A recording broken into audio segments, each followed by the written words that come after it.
Hello friends, कैसे हैं आप सब? बढ़िया। आशा है आप सभी मस्त होंगे, स्वस्थ होंगे और खुश होंगे।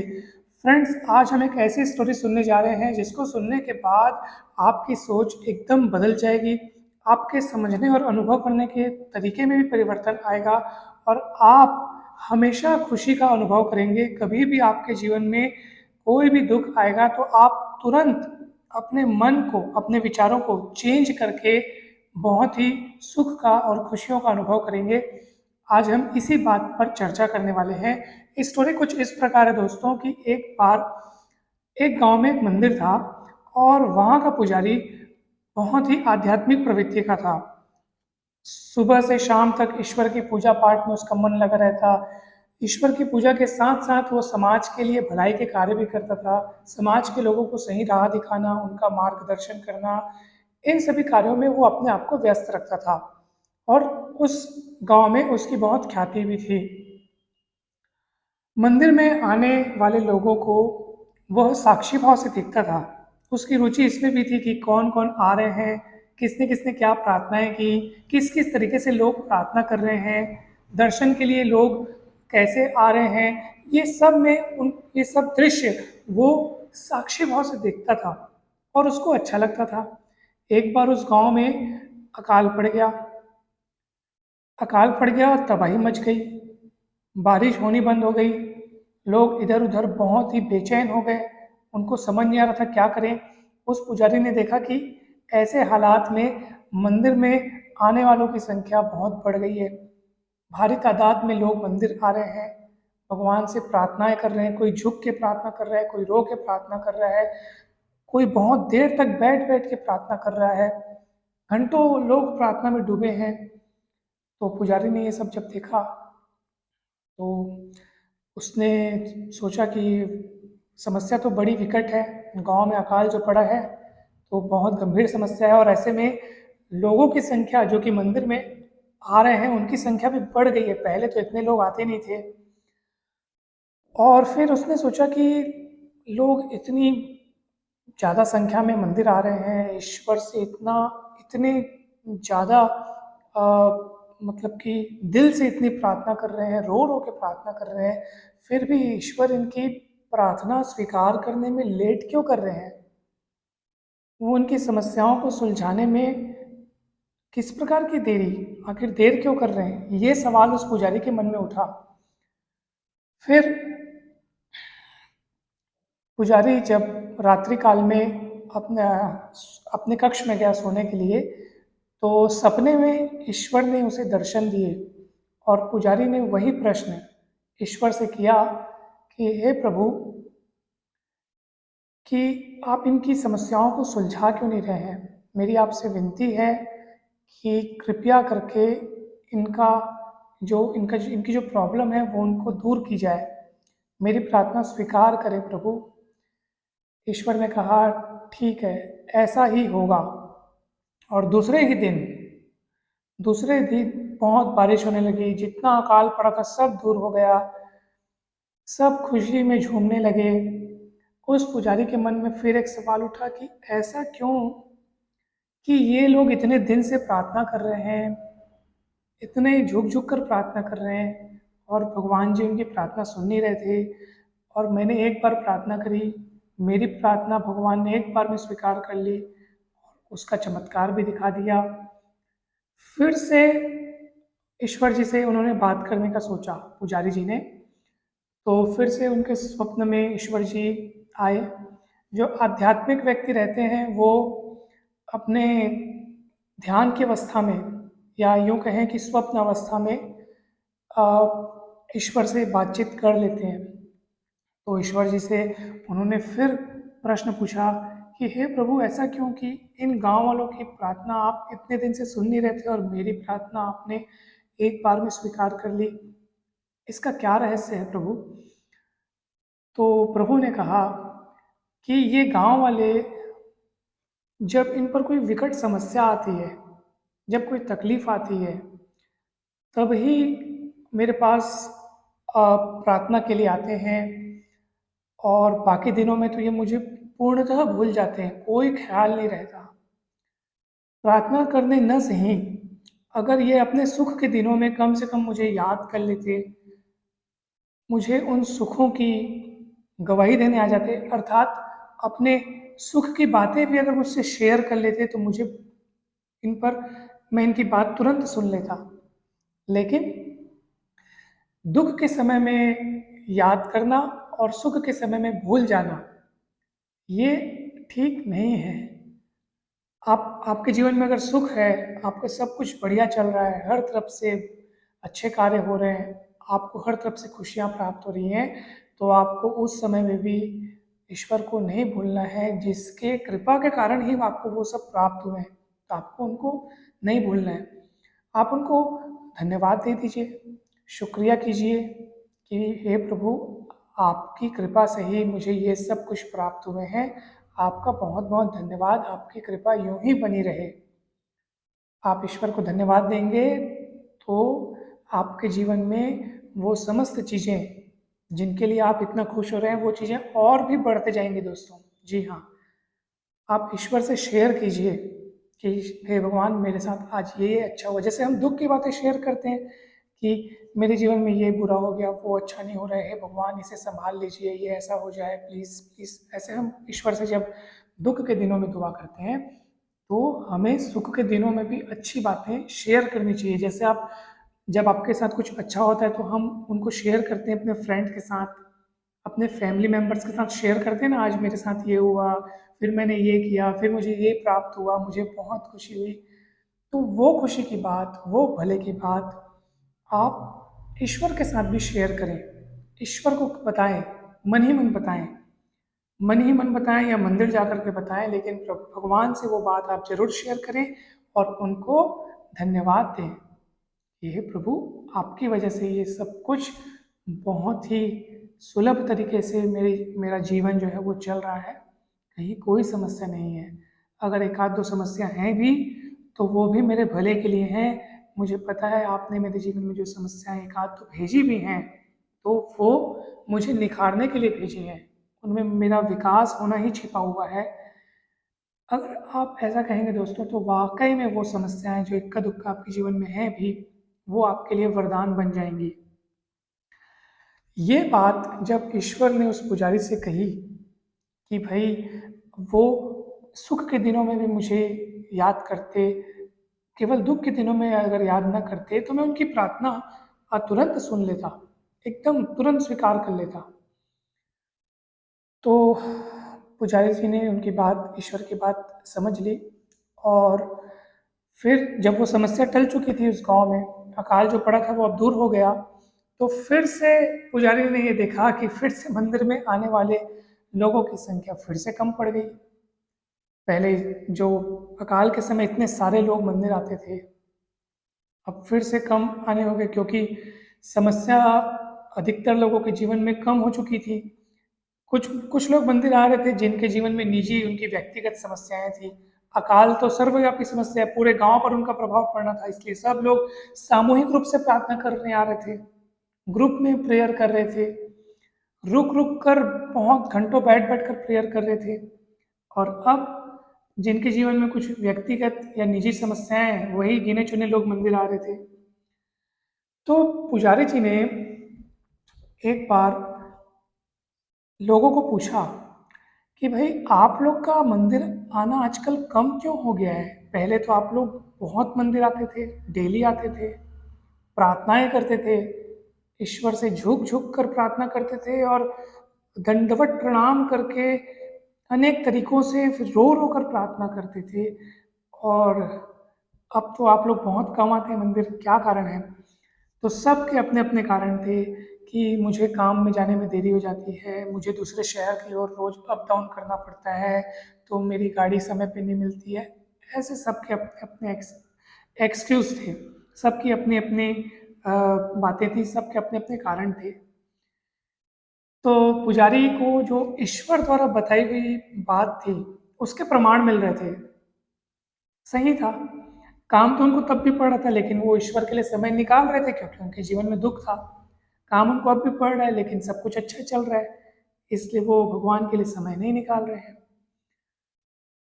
तो पुजारी इन सब बातों को साक्षी भाव से देख रहा था। दृष्टा बनकर उनको दूर से बस देख रहा था कि क्या क्या हो रहा है। कुछ दिन बाद क्या हुआ कि फिर से अकाल पड़ गया उस गांव में। फिर से लोगों की संख्या बढ़ गई, सामूहिक प्रार्थनाएं करने लगे, घंटों घंटों प्रार्थनाएं करने लगे, कुछ लोग रोकर प्रार्थनाएं करने लगे। फिर से वही स्थिति निर्मित हो गई। ईश्वर पुजारी ने फिर देखा कि ये स्थिति फिर से निर्मित हो गई, मुझे ईश्वर से फिर से इसका समाधान ढूंढना होगा, फिर से उनसे मार्गदर्शन लेना होगा, फिर से उनसे वार्तालाप करना होगा। फिर अपने ध्यान क्षेत्र में उस पुजारी ने ईश्वर को याद करके कहा। ईश्वर जब उनको दर्शन दिए उनके सपने में, तो पुजारी जी ने कहा कि हे भगवान, ये स्थिति तो फिर से निर्मित हो गई। उस पुजारी ने वास्तव में ये सोच लिया था कि आज जब वो भगवान से प्रार्थना करेगा तो ये प्रार्थना ऐसी होगी कि फिर से ये समस्या बार बार ना आने पाए। यानी कि अकाल बढ़ रहा है या कुछ समस्या विकट आ रही है तो लोगों की संख्या बढ़ रही है। कुछ ऐसी प्रार्थना हो कि मंदिर में लोगों का आना हमेशा जारी रहे, ना तो ऐसा हो कि कभी एकदम कम, ना तो ऐसा हो कि कभी एकदम ज़्यादा, ये सब समभाव से बना रहे।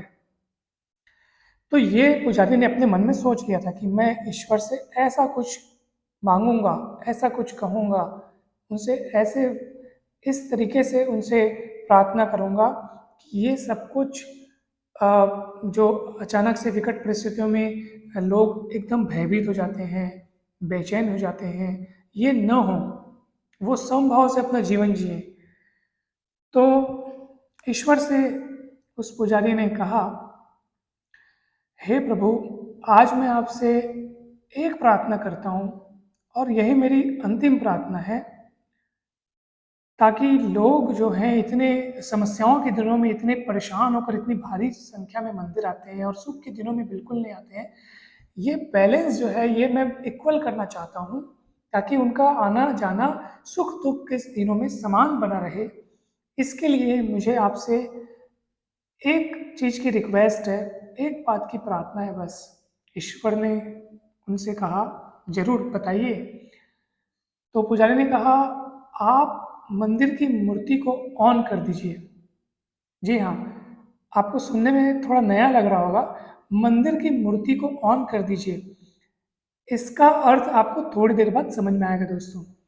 फिर ईश्वर ने कहा कि तथास्तु, ऐसा ही होगा। मंदिर की मूर्ति ऑन करने का अर्थ ये था दोस्तों कि अब उस मूर्ति से एक उचित आवृत्ति के संगीत, कुछ सुर निकल रहे थे, कुछ ध्वनि वहां से निकल रही थी, संगीत में ध्वनि। और अब उस पुजारी ने मंदिर में आने वाले जितने भी लोग हैं उन सबको कह दिया कि अब से आपको एक एक रेडियो लाना है।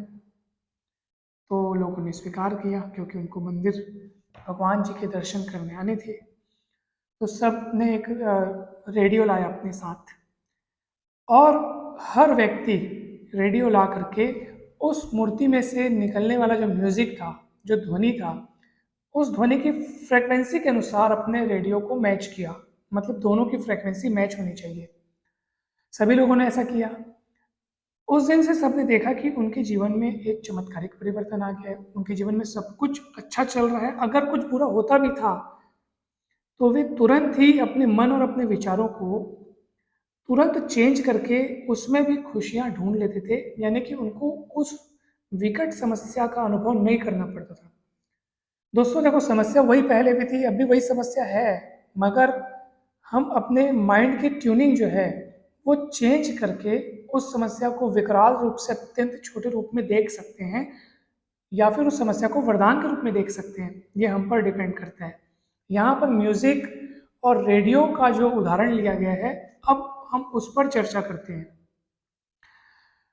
देखिए दोस्तों, जब भी हमारे जीवन में कोई समस्या आती है तो आप ये समझ लीजिए कि ईश्वर से हमारी जो ट्यूनिंग है, वहाँ का जो हमारा जो मन का रेडियो है, हमारा जो मन का रेडियो है वो उसकी ट्यूनिंग थोड़ी गड़बड़ा गई है। आप यूँ समझिए, हमारे जीवन में जब भी कोई नेगेटिव विचार हमारे माइंड में आता है, जैसे शंका, संशय, घृणा, भय, चिंता, द्वेष, ये सब नेगेटिव फीलिंग्स हैं, क्रोध, क्रोध भी हमें आता ही है। तो ये जब नेगेटिव फीलिंग्स हमारे मन में आती हैं तो आप यूँ समझ लीजिए कि उस समय आपकी ट्यूनिंग जो है उसमें थोड़ी गड़बड़ हो गई है।